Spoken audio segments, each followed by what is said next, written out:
मेरे बेडरूम का दरवाजा अंदर से लॉक होने की आवाज आई। खट।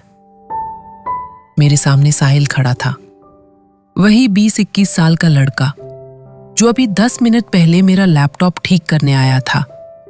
पर अब उसकी आंखों में मैकेनिक वाला भाव नहीं था। उसकी आंखों में एक अजीब सी चमक थी, एक ऐसी चमक जिसे देखकर किसी भी औरत की रूह कांप जाए। मेरे लैपटॉप की स्क्रीन अभी भी खुली थी और उस पर वो गंदी फिल्म का पेज खुला था जिसे मैं उसके आने से पहले देख रही थी और हड़बड़ाहट में बंद करना भूल गई थी। साहिल ने मेरी तरफ देखा, फिर स्क्रीन की तरफ और फिर मेरी तरफ। उसके होठों पर एक बहुत ही बारीक डरावनी मुस्कान आ गई। भाभी जी, वो धीरे धीरे मेरी तरफ बढ़ा। मैं तो सोचता था बहुत सीधी सादी है, पर आप तो अकेले में। मेरा गला सूख गया। मैं पीछे हटती गई जब तक कि मेरी पीठ दीवार से नहीं जा लगी। साहिल, वो गलती से। मैं हकला रही थी। मेरा चेहरा शर्म से जल रहा था। वो मेरे बिल्कुल करीब आकर रुक गया, इतना करीब कि मुझे उसके पसीने की महक आ रही थी। उसने अपना एक हाथ मेरे कंधे के पास दीवार पर रखा और मुझे घेर लिया। गलती से, उसने फुसफुसाते हुए कहा, पर जो उस वीडियो में हो रहा है, क्या वो भी गलती है या आपको उसकी जरूरत है? उसकी बात सुनकर मेरे पैरों तले जमीन खिसक गई। क्या ये लड़का मुझसे वो मांग रहा है जो मैं सोच रही हूं? देखो साहिल, चले जाओ यहां से, वरना क्या? उसने मेरी बात काट दी। चिल्लाओगी? बुला लो सबको। मैं भी सबको दिखा दूंगा कि इज्जतदार रिया भाभी, जिनके पति दुबई में हैं, वो बंद कमरे में क्या देखती हैं। उसकी धमकी ने मुझे पत्थर का बना दिया। मेरी इज्जत, मेरा परिवार, सब एक पल में मिट्टी में मिल जाएगा। उसने मेरा हाथ पकड़ा और मेरे कान के पास अपना मुंह ले गया। उसकी गर्म सांसें मेरी गर्दन पर लग रही थीं। डरिए मत भाभी जी, जो उस वीडियो में है वो तो मैं नहीं कर सकता, पर उससे कुछ कम भी नहीं करूंगा। आज रात दरवाजा खुला रखना। हाँ, आप लोग शायद मुझे गलत समझ रहे होंगे। आप सोच रहे होंगे कि मैं कैसी औरत हूं। पति दुबई में है और मैं यहां ये सब देख रही हूं। मुझे शर्म आनी चाहिए, है ना? पर सच कहूं तो शर्म तो मुझे आ रही थी, बहुत आ रही थी। पर इंसान की फितरत अजीब होती है। जब अकेलापन हद से बढ़ जाता है, जब शरीर और मन दोनों थक जाते हैं, तो इंसान वो कर बैठता है जो उसने सपने में भी नहीं सोचा होता। मैं उस लड़के के जाल में कैसे फंसी, और उस रात उस बंद कमरे में साहिल ने मेरे साथ क्या किया, ये जानने के लिए आपको मेरे साथ उस दिन पर चलना होगा जब इस मुसीबत की शुरुआत हुई थी। मेरा नाम रिया है, उम्र 28 साल। दिखने में मैं कैसी हूं, ये तो आप साहिल की उन भूखी निगाहों से समझ ही गए होंगे। मेरी शादी को 5 साल हो चुके थे। मेरे पति विमल एक बहुत ही अच्छे इंसान हैं, पर शादी के 2 साल बाद ही उन्हें नौकरी के लिए दुबई जाना पड़ा। शुरू में वो हर 6 महीने में आते थे, पर पिछले 2 साल से वो नहीं आ पाए थे। काम का बोझ, वीजा की दिक्कतें, न जाने क्या क्या। मैं यहां इस बड़े से घर में अकेली थी। सास ससुर गांव में रहते थे। दिन तो घर के कामों में, टीवी देखने में या फोन पर बात करने में कट जाता था, पर रातें मुझे काटने को दौड़ती थी। अकेले बिस्तर पर लेटे हुए, छत को घूरते हुए मुझे विमल की बहुत याद आती थी। सिर्फ उनकी बातों की नहीं, उनके स्पर्श की भी। एक पत्नी होने के नाते मेरी कुछ जरूरतें थीं, कुछ इच्छाएं थीं, जो मेरे अंदर ही अंदर दम तोड़ रही थीं। और इसी अकेलेपन ने मुझे उस रास्ते पर धकेल दिया जो गलत था। एक दिन इंटरनेट पर सर्फिंग करते हुए मेरे सामने एक अनचाहा विज्ञापन आया, एक वीडियो का लिंक। न जाने मेरे मन में क्या आया, मैंने उस पर क्लिक कर दिया और फिर ये मेरी आदत बन गई। रात के अंधेरे में लैपटॉप की स्क्रीन पर उन जोड़ों को एक दूसरे के करीब आते देखना मुझे एक अजीब सा सुकून देता था। ये मेरा गिल्टी प्लेजर बन गया था। मुझे पता था ये गलत है, पर मैं खुद को रोक नहीं पा रही थी। उस दिन भी वही हुआ। दोपहर का वक्त था। मैं अपने बेडरूम में लैपटॉप पर एक मूवी देख रही थी। अचानक लैपटॉप की स्क्रीन झिलमिलाने लगी और फिर बंद हो गई। मैं घबरा गई। ये लैपटॉप विमल का था और इसमें उनकी बहुत सारी जरूरी फाइलों के साथ साथ मेरी वो हिस्ट्री भी थी। अगर ये ठीक नहीं हुआ या किसी ने इसे चेक किया तो मुझे डर था कि कहीं डेटा उड़ ना जाए। मैंने सोचा पास वाली दुकान से किसी को बुला लेती हूं। हमारे मोहल्ले में ही एक दुकान थी, साहिल कंप्यूटर्स। साहिल को मैं जानती थी। वही कोई 20-22 साल का लड़का होगा। देखने में सीधा साधा लगता था। हमेशा नमस्ते भाभी जी कहकर निकलता था। मैंने उसे फोन किया। साहिल, मेरा लैपटॉप नहीं चल रहा, क्या आप आकर देख सकते हैं? जी भाभी जी, मैं बस 10 मिनट में आया। 10 मिनट बाद साहिल मेरे घर पर था। मैं उसे अपने बेडरूम में ले गई जहां लैपटॉप रखा था। उस वक्त मुझे बिल्कुल भी अंदाजा नहीं था कि मैं अपनी जिंदगी की कितनी बड़ी गलती करने जा रही हूं। साहिल बेड के किनारे बैठ गया और लैपटॉप चेक करने लगा। मैं पास ही खड़ी थी। मेरे दिल की धड़कनें तेज थीं। मैं बस यही मना रही थी कि लैपटॉप ठीक हो जाए, पर मेरी वो हिस्ट्री किसी तरह छिप जाए। साहिल ने कुछ बटन दबाए, लैपटॉप ऑन हो गया। अरे, ये तो बस छोटी सी सेटिंग की दिक्कत थी, उसने मुस्कुराते हुए कहा। मेरी जान में जान आई। शुक्रिया साहिल। पर तभी जैसे ही विंडोज खुली, ब्राउजर का वो पेज अपने आप रिस्टोर हो गया जो बंद होने से पहले खुला था। पूरे कमरे में उस वीडियो की आवाज गूंजने लगी। मैं सन्न रह गई। मैं इतनी हड़बड़ा गई कि मुझे समझ नहीं आया कि क्या करूं। मैं झपटी लैपटॉप बंद करने के लिए, पर तब तक बहुत देर हो चुकी थी। साहिल सब देख चुका था। उसने लैपटॉप की स्क्रीन को देखा जहां 2 लोग बेहद आपत्तिजनक हालत में थे। फिर उसने धीरे से अपनी गर्दन घुमाई और मेरी तरफ देखा। उस पल उसकी आंखों में जो भाव था वो मैं मरते दम तक नहीं भूल सकती। वो सम्मान, वो भाभी जी वाला लिहाज सब गायब हो गया था। उसकी जगह एक नंगी भूखी हवस ने ले ली थी। ये क्या देख रही थी आप भाभी जी? उसने बहुत ही धीमी आवाज में पूछा। मैं कुछ बोल नहीं पाई। मैं बस अपनी नजरें झुकाए कांपती रही। और फिर वही हुआ जो मैंने आपको शुरू में बताया।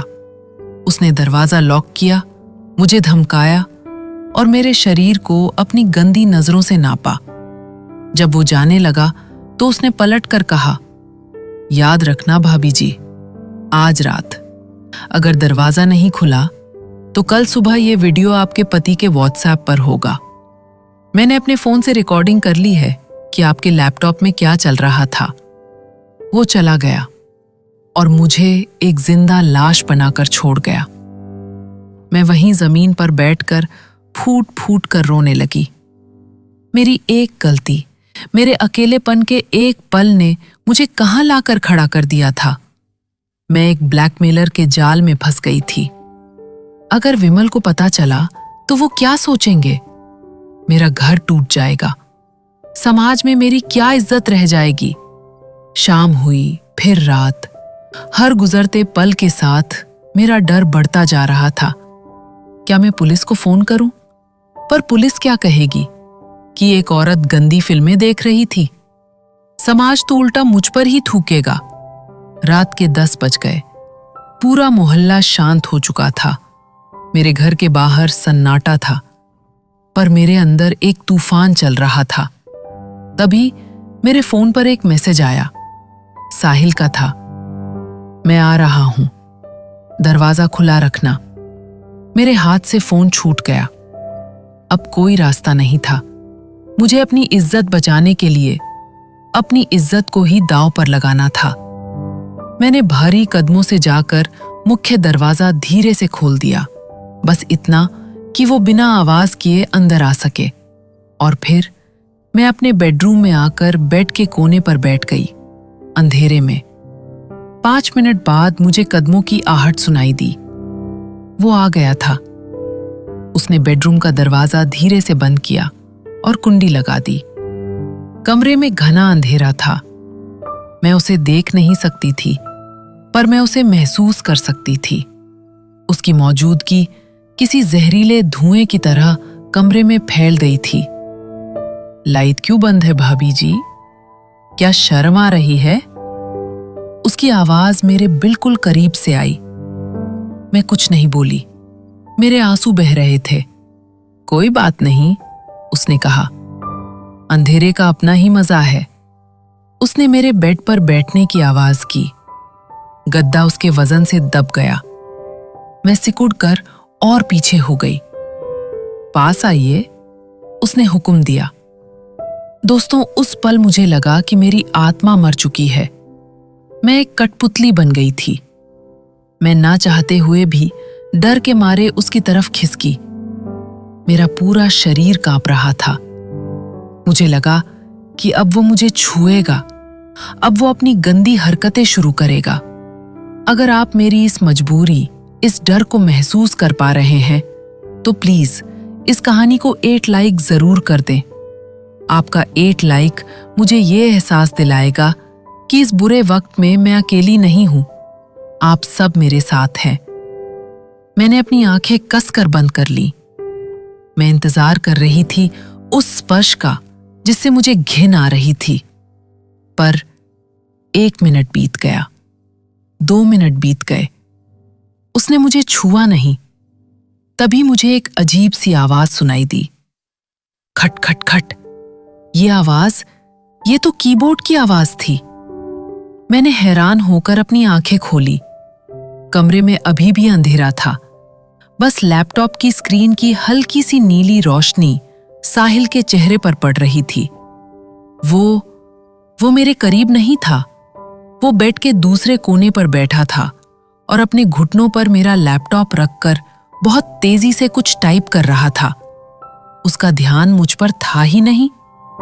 मैं हैरान रह गई। साहिल? मेरे मुंह से निकला। उसने मेरी तरफ देखा और इस बार मुझे उसके चेहरे पर वो हवस नहीं दिखी। उसका चेहरा बहुत गंभीर था, पसीने से लथपथ। ऐसा लग रहा था जैसे वो कोई जंग लड़ रहा हो। चुप रहिए भाभी, उसने फुसफुसाते हुए कहा। पर उसकी आवाज में धमकी नहीं थी, चेतावनी थी। एक शब्द मत बोलिएगा, वो सुन रहा है। कौन? मैं और भी ज्यादा कंफ्यूज हो गई। उसने अपनी जेब से एक छोटी सी पेन ड्राइव निकाली और उसे लैपटॉप में लगा दिया। स्क्रीन पर अजीब अजीब कोडिंग चलने लगी, हरी और काली लाइनें। फिर उसने एक गहरी सांस ली, लैपटॉप बंद किया और कमरे की लाइट जला दी। रोशनी होते ही मैंने देखा साहिल पूरी तरह से पसीने में भीगा हुआ था। वो कांप रहा था, डर से या गुस्से से, पता नहीं। कपड़े ठीक कर लीजिए भाभी, उसने नजरें झुकाकर कहा। मैं यहां आपके साथ कुछ गलत करने नहीं आया था। तो फिर तुम यहां क्यों आए हो? और वो सब धमकियां? मैं हकला रही थी। साहिल बेड से उठा और मेरे पास आया। भाभी, मुझे माफ कर दीजिए। मुझे आपके साथ वो सब नाटक करना पड़ा, आपको डराना पड़ा, क्योंकि अगर मैं ऐसा नहीं करता तो वो सतर्क हो जाता। कौन? तुम किसकी बात कर रहे हो? साहिल ने लैपटॉप की तरफ इशारा किया। आपका लैपटॉप, वो हैक हो चुका था भाभी। उसमें एक स्पाईवेयर था, एक जासूसी सॉफ्टवेयर। क्या? जी। जब मैं दोपहर में आया था तो जैसे ही मैंने लैपटॉप खोला, मेरी नजर बैकग्राउंड में चल रहे एक प्रोग्राम पर पड़ी। कोई आपके लैपटॉप के कैमरे से आपको लाइव देख रहा था 24 घंटे। ये सुनकर मेरे पैरों के नीचे से जमीन खिसक गई। कोई मुझे देख रहा था? कौन? अगर मैं उस वक्त आपको बता देता तो वो हैकर देख लेता कि मुझे पता चल गया है। वो सबूत मिटा देता और भाग जाता। इसलिए साहिल ने सिर झुका लिया। इसलिए मैंने वो गंदा नाटक किया। मैंने जानबूझकर वो सब बातें बोली ताकि उस हैकर को लगे कि मैं सिर्फ एक आवारा लड़का हूं जो मौका मारना चाहता है। उसे लगा कि मैं उसका राज नहीं जानता, इसलिए उसने कनेक्शन नहीं काटा। तो अभी तुम क्या कर रहे थे? मैं उस कनेक्शन को ट्रेस कर रहा था भाभी, और मैंने कर लिया। मैंने उसका आईपी एड्रेस निकाल लिया है। मुझे पता चल गया है कि वो कौन है। मेरा दिल जोर जोर से धड़कने लगा। कौन है वो? कौन है जो मेरी जासूसी कर रहा था? साहिल एक पल के लिए चुप रहा। फिर उसने जो नाम लिया, उसने मेरी दुनिया हिला दी। वो आईपी एड्रेस आपके देवर सुमित भैया के घर का है, जो दिल्ली में रहते हैं। सुमित? मैं चीख पड़ी। नहीं, ये नहीं हो सकता। वो तो मुझे भाभी मां बुलाते हैं। यही सच है भाभी, साहिल ने कहा। मैंने उनका पुराना डेटा भी रिकवर किया है। वो पिछले 2 महीनों से आपकी रिकॉर्डिंग कर रहे थे, आपके कपड़े बदलते हुए, आपके नहाते हुए, और जो आप देख रही थीं वो भी। मुझे याद आया, 2 महीने पहले सुमित भैया आए थे और उन्होंने ही मेरे लैपटॉप में कुछ अपडेट किया था। मुझे लगा था वो मदद कर रहे हैं, पर वो मुझे इतनी जोर से उल्टी जैसा महसूस हुआ कि मैं बता नहीं सकती। मेरा अपना देवर, वो ये सब क्यों कर रहे थे? मैंने रोते हुए पूछा। ब्लैकमेल, साहिल ने कहा। मुझे उनकी कुछ चैट्स मिली हैं। वो किसी दोस्त से बात कर रहे थे कि कैसे वो इन वीडियोस को वायरल करने की धमकी देकर आपसे इस घर का हिस्सा मांगेंगे। वो कर्ज में डूबे हुए हैं। मैं सन्न रह गई। जिस लड़के को मैं दोपहर से राक्षस समझ रही थी, वो असल में मेरी इज्जत का रखवाला बनकर आया था, और जिसे मैं अपना परिवार समझती थी, वो मेरी इज्जत नीलाम करने पर तुला था। मैंने साहिल के हाथ पकड़ लिए। मैं उसके पैरों में गिरने ही वाली थी कि उसने मुझे थाम लिया। ये क्या कर रही हैं भाभी? मुझे माफ कर दो साहिल। मैं फूट फूट कर रोने लगी। मैंने तुम्हें कितना गलत समझा। आज अगर तुम नहीं होते तो मेरी जिंदगी बर्बाद हो जाती। अरे भाभी, आप तो मेरी माँ जैसी हैं, साहिल ने मुस्कुराते हुए कहा। मोहल्ले की इज्जत हैं आप। कोई ऐरा गैरा आपकी तरफ आंख उठाएगा तो मैं चुप रहूंगा क्या? उस रात हमने बैठकर एक प्लान बनाया। साहिल ने वो सारे सबूत एक पेन ड्राइव में ले लिए। अगले दिन मैंने विमल को फोन किया और उन्हें सारी सच्चाई बताई, सबूतों के साथ। विमल को यकीन नहीं हुआ, पर जब उन्होंने वो सबूत देखे तो उनका गुस्सा 7वें आसमान पर था। उन्होंने उसी वक्त दिल्ली पुलिस में अपने भाई के खिलाफ शिकायत दर्ज करवाई। सुमित पकड़ा गया। उसके लैपटॉप से सारी गंदी वीडियोस डिलीट की गईं। साहिल, वो लड़का आज मेरे लिए सिर्फ एक मैकेनिक नहीं था, वो मेरा भाई बन गया था। उसने मुझे एक बहुत बड़ी सीख दी थी। हम अक्सर कपड़ों और बातों से लोगों को जज करते हैं, पर असली इंसानियत वहां होती है जहां कोई नहीं देख रहा होता। उस बंद कमरे में, जहां वो मेरे साथ कुछ भी कर सकता था, उसने मेरी इज्जत की रक्षा की। और रही बात मेरे उस गिल्टी प्लेजर की, उस दिन के बाद से मैंने कसम खा ली, अकेलापन चाहे कितना भी हो, मैं कभी ऐसा कुछ नहीं करूंगी जिससे मेरा सिर झुक जाए। मैंने योगा क्लास ज्वाइन कर ली और खुद को व्यस्त रखना शुरू कर दिया। दोस्तों, टेक्नोलॉजी जितनी अच्छी है उतनी ही खतरनाक भी। और इंसान जो बाहर से दिखता है, जरूरी नहीं वो अंदर से भी वैसा ही हो। अगर आप चाहते हैं कि मैं अपनी जिंदगी के ऐसे और भी राज और सबक आपके साथ बांटूं, तो स्क्रीन पर दिख रहे सब्सक्राइब बटन को जरूर दबाएं। और हाँ, अपने लैपटॉप और फोन के कैमरों पर टेप लगाना मत भूलिएगा। क्या पता कौन आपको देख रहा हो।